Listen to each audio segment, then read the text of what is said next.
Welcome to RGL English classes. आज हम discuss करेंगे क्लास 12th के chapter number 7 a child is born, जो प्रो सेक्शन से लिया गया है और जिसकी लेखिका है जर्मन ग्रियर। आज हम इनका वीवीआई ऑब्जेक्टिव्स पढ़ेंगे और साथ ही समरी चलते चले जाएगा साथ में। तो सबसे पहले बात क्या है कि ऑब्जेक्टिव को पढ़ने के पहले, किसी भी विषय को पढ़ने के पहले उनके समरी को जान लेना चाहिए। किसी भी टॉपिक को पढ़ने के पहले तो सबसे पहले हम क्या करेंगे, समरी को ही पढ़ेंगे। उसके बाद उसका ऑब्जेक्टिव वगैरह है उनको पढ़ेंगे, और जिसको समरी नहीं पढ़ना है वो स्किप कर जाइएगा। लेकिन इसका ऑब्जेक्टिव देखिएगा, बहुत ही वीवीआई है, जो कैसे एग्ज़ाम में पूछा जाता है, कौन कौन ऑब्जेक्टिव बहुत ही इंपॉर्टेंट है, वो सब हम सारा जिक्र किए हैं। ठीक है, तो आज हम पढ़ रहे हैं। सबसे पहले शुरुआत करते हैं लेखिका के बारे में। ए चाइल्ड इज बॉर्न, देखिए क्या कहता है। ए child is born, German ग्रियर was born 1939, 1939 ईस्वी में इसका जन्म हुआ। और इनकी जो एजुकेटेड हुआ, पढ़ाई लिखाई हुआ, वो ऑस्ट्रेलिया में हुआ। और ये फेमस फेमिनिस्ट राइटर थी, यानी कि महिला लेखिका थे। इनकी कुछ रचनाएं थी, जो मेन टॉपिक्स हैं हम वही बता रहे हैं। इनकी कुछ रचनाएं थी जैसे कि the female eunuch 1970, sex and destiny, the politics of human fertility 1984 में लिखी इन्होंने, द चेंज 1991 में लिखी। उसके बाद ये क्या कहती है, she explores the social and cultural aspects of life of women. ये महिलाओं की सामाजिक और सांस्कृतिक एस्पेक्ट के बारे में ज़्यादा बातें करती है। ठीक है, she believes that socio culture practices, यानी कि उनका मानना है कि सोशियो कल्चरल यानी कि हमारा जो सामाजिक सांस्कृतिक जो है, ये डिज़ाइन जो किया गया है वो मेल इंटरेस्ट को काफ़ी सूट करता है, यानी कि मेल को, पुरुषों को काफ़ी सूट करता है और महिलाओं को ज़्यादा सूट नहीं करता है, इनका मानना है। और आज हम पढ़ेंगे जो ए चाइल्ड इज बॉर्न, ये भी एक प्रकार का एक्सट्रैक्ट है, एक अंश है। और ये कहाँ से लिया गया, उन्हीं की किताब है जो फेमस है, sex and destiny the politics of human fertility, उन्हीं की किताब है, उन्हीं से लिया गया है। अब ये क्या करती है, it explores the cultural peculiarities of the east and west, यानी कि ये बात कर रही है ईस्ट एंड वेस्ट की रिगार्डिंग चाइल्ड बर्थ, बच्चों का जन्म, एंड पेरेंट चाइल्ड रिलेशनशिप, बच्चों का माता पिता के साथ जो घनिष्ठ संबंध होता है उनके बारे में ये बात करती है। तो चलिए जल्दी जल्दी इनका समरी पढ़ लेते हैं। देखिए क्या कहती है। The essay child is born is written by Germaine Greer. Essay किसके द्वारा लिखी गई है, जर्मन ग्रियर के द्वारा लिखी गई है। और इस एसे में, in this essay she has thoroughly examined the cultural peculiarities of east and the west regarding child birth and parent child relationship. वही बात कर रहे हैं कि हमारे पूर्वी और पश्चिमी सभ्यता में बच्चों का जन्म और बच्चों के माता पिता के बीच जो संबंध होता है उनके बारे में ये ज़्यादा बातें करती है। The author explains the ways of managing child birth in traditional societies. ये लेखिका कहती है कि हमारे पौराणिक समाज में, हमारे पारंपरिक समाज में शिशु के जन्म के समय की व्यवस्था का वर्णन कर रही है। और एक कहती है कि ट्रेडिशन अकॉर्डिंग टू ग्रियर, उनके अनुसार देयर आर मेनी वेज, कहते हैं बहुत सारे तरीके हैं, बहुत सारी पद्धतियां हैं जो कि काफ़ी प्रचलित है। उनमें से जो है ना, some of them are divorced to one another. अब उनमें से कुछ जो है ना भिन्न है, एक दूसरे से काफ़ी भिन्न है। अब किसी की संस्कृति दूसरे से मेल नहीं खाती है। ठीक है, their usefulness may be seen in the fact that they are culturally and collectively accepted. देखिए क्या कहती है, उनकी उपयोगिता इस तथ्य में निहित है कि उन्हें सांस्कृतिक और सामूहिक रूप से उसे क्या करते हैं, स्वीकार किया गया है। ठीक है, और एक्सेप्टेड, स्वीकार किया गया है। In this way their mother does not have mental burden to find out the new ways in course of action। देखिए क्या कहती है, इनका कहने का मतलब है कि एक महिला, इन this way there mother does not have mental burden, उस महिलाओं को जो मेंटल बर्डन होता है, बोझ होता है, जो मानसिक रूप से बोझ होता है, तो वो क्या करते हैं, काफ़ी उससे मुक्ति मिल जाती है, बोझ कम हो जाता है उनका। कब? जब ये अपने कल्चरली एंड कलेक्टिवली सामूहिक रूप से इनको स्वीकार किया जाता है, सामूहिक रूप से वो रहती है और कल्चरली सांस्कृतिक रूप से व्यवहार करती है। लेखिका कहती है कि a women who follows the legitimate ways and religious ceremony. अब ये लेखिका कहती है कि वह महिला जो समुचित वैधानिक तरीके और धार्मिक रीति रिवाजों का अनुसरण करती है, will be able to come across the problem. वो क्या होती है? वो समस्याओं के समाधान में सक्षम होती है, यानी कि उनको समस्याएं भी आती है तो वो क्या करती है, उनका समाधान ढूंढ लेती है। She will have other strong set in observing many activities relating to religious ceremony. और क्या करती है, देखिए क्या कहते हैं ये, इसके द्वारा धार्मिक समारोह के अनेक कार्य सफलतापूर्वक संपन्न होते हैं, यानी कि ये रिलीजियस सेरेमनी में भाग भी लेते हैं और सफलतापूर्वक काम भी करते हैं, ठीक है ना। और this will increase her sense of security, और इनसे क्या होता है, उनमें सिक्योरिटी की भावना आती है। वो क्या करते हैं, सुरक्षा की भावना सुदृढ़ हो जाती है उनकी। And she will realise that she is conducting the pregnancy and not that is conducting her. अब वो ऐसा करने से वो अनुभव करेगी कि वो गर्भावस्था से संचालित नहीं है, बल्कि वो उससे संचालित नहीं, बल्कि वो खुद संचालित कर रही है, ठीक है। Some educated women are found a victim of superstitions. Superstition मतलब क्या होता है, ये होता है अंधविश्वास, ठीक है ना।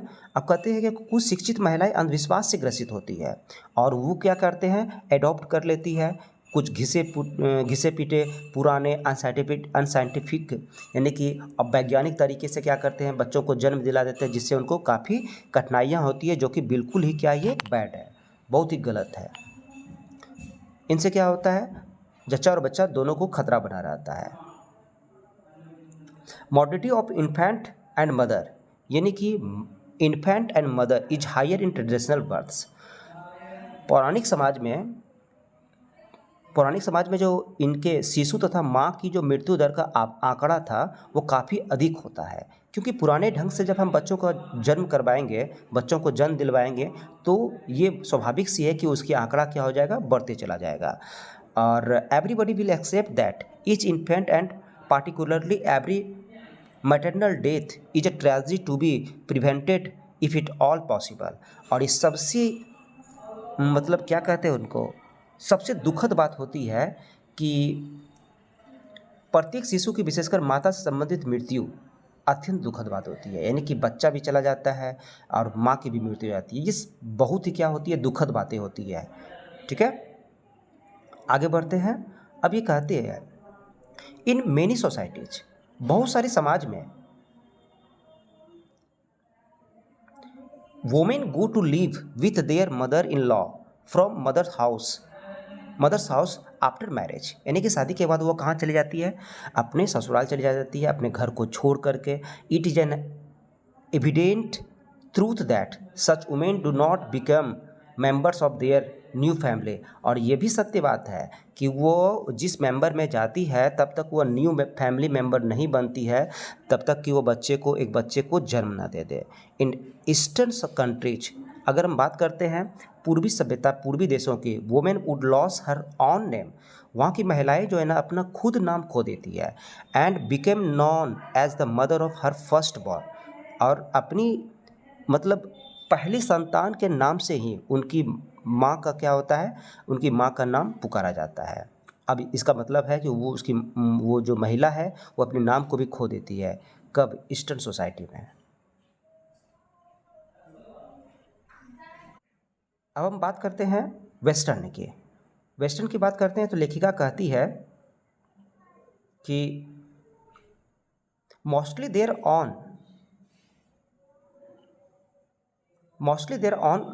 Title would be changed after their husband's surname.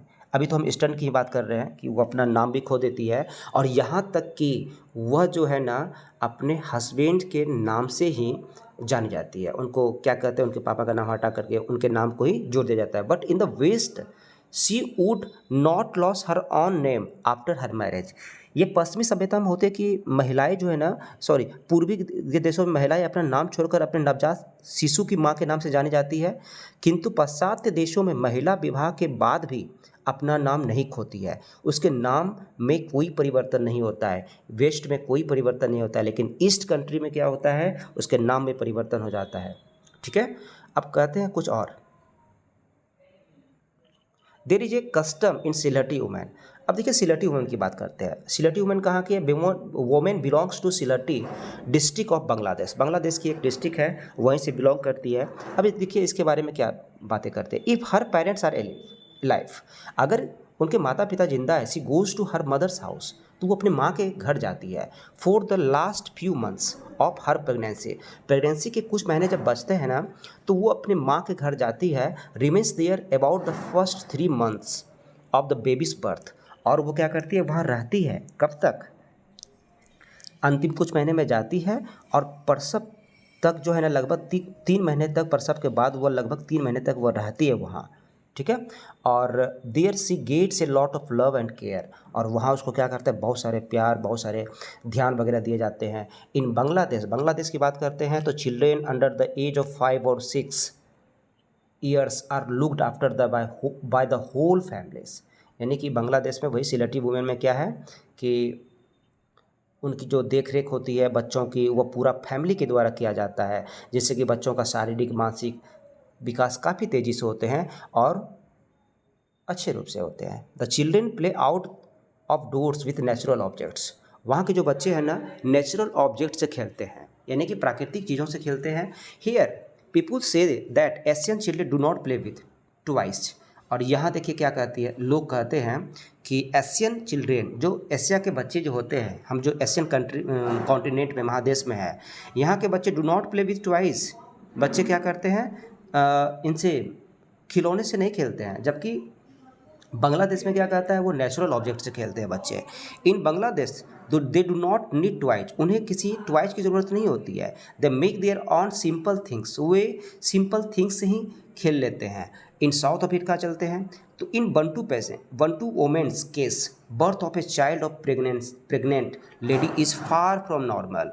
अब देखिए लेखिका क्या कहती है, साउथ अफ्रीका के बारे में बात करती है, यहाँ बंटू वोमेन के बारे में बात करते हैं, बंटू पेशेंट के बारे में बात करती है।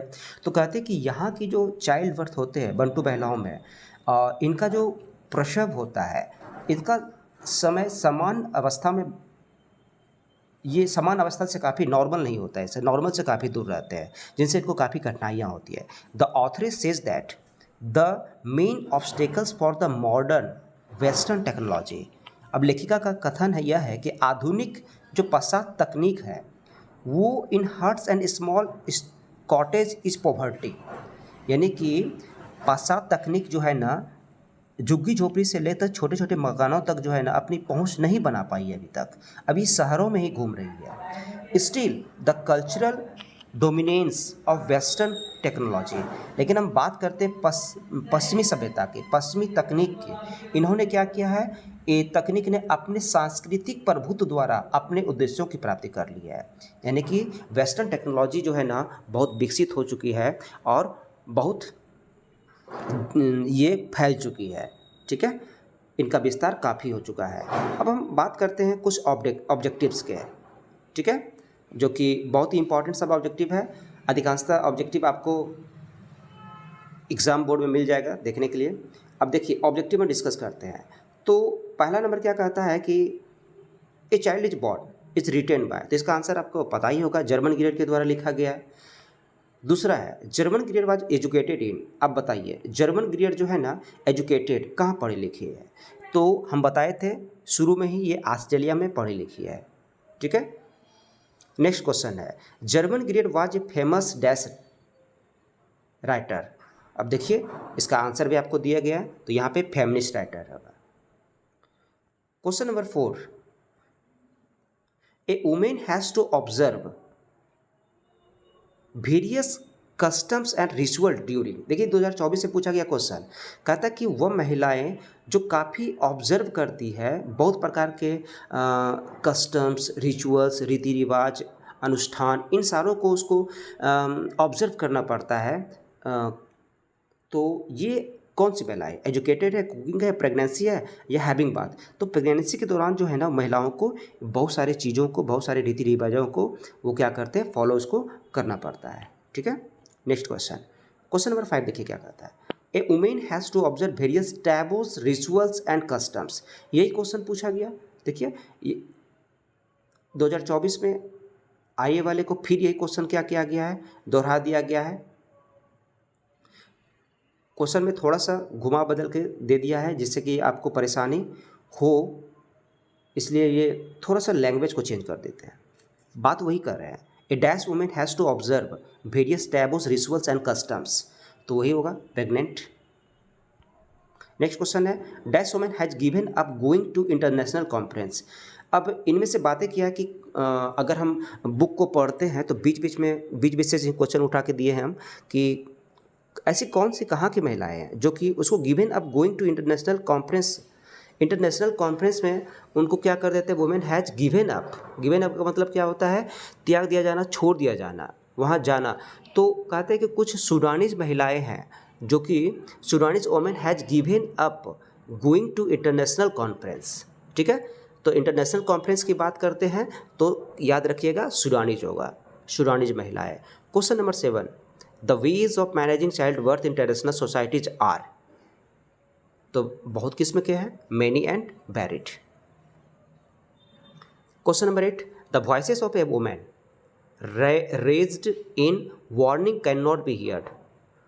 कहता है कि voices of a few women, कुछ महिलाओं की जो आवाज़ें हैं जब वो उठाते हैं तो in warning can not be heard, सुना नहीं जा पा रहा है। किससे सुना नहीं, over the problems of the society, नहीं, आंसर आपका डी होगा, over the humming and throwing.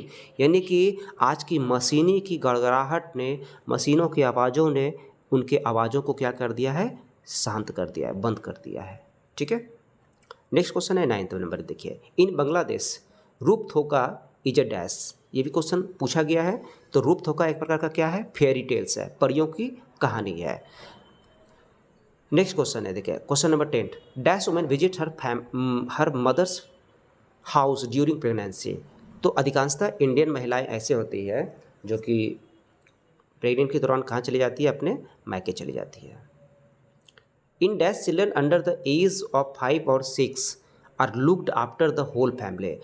कहाँ के बच्चों को 5 से 6 साल की उम्र तक जो है ना वहाँ के पूरे फैमिली के द्वारा बच्चों की देखरेख की जाती है। तो अगर बात करते हैं तो हम बात किए थे बांग्लादेश के।